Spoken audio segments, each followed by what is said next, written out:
Welcome to my channel Car Auto, ladies and gentlemen.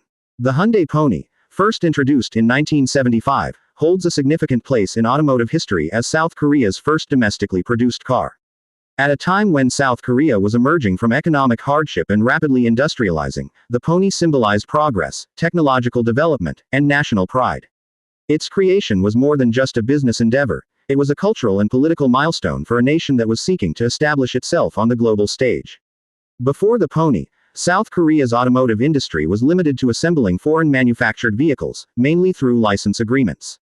Hyundai, a construction and engineering company founded in 1947, decided to take a bold step into the auto industry by creating a car that was not just assembled in Korea but also designed and built there. To achieve this, Hyundai sought global expertise. They hired George Turnbull, a former managing director at British Leyland, in 1974. He brought with him a team of British engineers and designers who played key roles in the development of the Pony. Design and engineering collaboration was crucial to the car's success. Turnbull and his team, which included figures like John Simpson and Edward Chapman, based the engineering platform of the Pony on the rear-wheel drive layout of the Ford Cortina Mk3. The design of the car was handled by the renowned Italian firm Edeldesign, led by Giorgio Giugiaro, one of the most respected automobile designers of the 20th century. Giugiaro gave the Pony a clean, angular appearance with sharp lines and a boxy silhouette typical of the 1970s. It was a practical, utilitarian design that prioritized affordability and ease of manufacturing. The first-generation Pony was a small, four-door compact car with a hatchback body style. It was powered by 1.2 and 1.4-liter inline-4 engines sourced from Mitsubishi Motors, with which Hyundai had a cooperative agreement. The engines were mated to a 4-speed manual transmission. The car's mechanical simplicity and reliability made it suitable for South Korean roads, which at the time were still developing in quality and infrastructure. One of the most remarkable aspects of the Pony's launch was the political and economic climate in which it occurred. South Korea in the 1970s was under the leadership of President Park Chung-hee, who emphasized heavy industrialization and export-driven growth. The Hyundai Pony fit squarely within his national development strategy, and it quickly became a symbol of Korea's potential as an industrial power. With strong support from the government, Hyundai was able to expand its production capacity and establish a robust supply chain that included domestic parts suppliers, helping to create thousands of jobs and stimulate economic growth. The launch of the Pony at the 1974 Turin Motor Show generated international interest. Though the car wasn't yet ready for export at that point, the event served to put Hyundai on the global automotive map. Sales in South Korea began in earnest in 1975, and the car was well received. It was affordable, durable, and relatively comfortable for a car in its price range. It became especially popular among middle-class families and small business owners.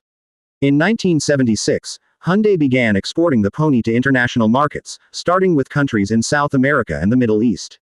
By 1978, it reached Canada, making it one of the first Korean cars to be sold in a Western market. In Canada, the Pony found a niche due to its low price and practicality, despite being modest in terms of performance and luxury. Interestingly, Hyundai chose not to enter the U.S. market with the Pony, largely due to stricter emission standards and safety regulations that the car could not meet at the time. The Pony helped lay the groundwork for Hyundai's reputation as a manufacturer of economical and reliable vehicles. Its relative success abroad encouraged Hyundai to invest further in research and development, and to refine its manufacturing processes. These efforts would pay off in later decades as Hyundai grew into a global automotive powerhouse. Another interesting aspect of the Hyundai Pony is its cultural resonance in South Korea.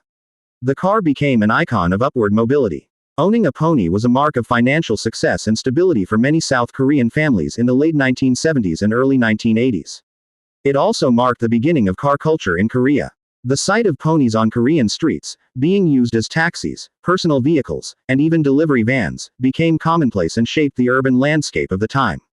While the Pony was eventually succeeded by more advanced models, including the Pony 2 and later the Hyundai Excel, its legacy remains important. Hyundai has occasionally paid homage to the original Pony in concept vehicles and design cues, and in recent years, there has been a renewed interest in the retro aesthetic of the car. In 2021, Hyundai even unveiled a Restomod concept based on the original Pony, featuring modern electric powertrain technology and futuristic interior elements, combining nostalgia with innovation. Mechanically, the Pony wasn't revolutionary, it used off-the-shelf parts and conventional design, but its impact came from what it represented, the birth of an industry. Hyundai had shown that it could not only build a car but also create one from the ground up, with local production, international collaboration, and a long-term vision. This vision extended into Hyundai's later global expansion, as the company continued to innovate and adapt to the needs of different markets, eventually producing vehicles that could compete head-to-head with Japanese, European, and American brands.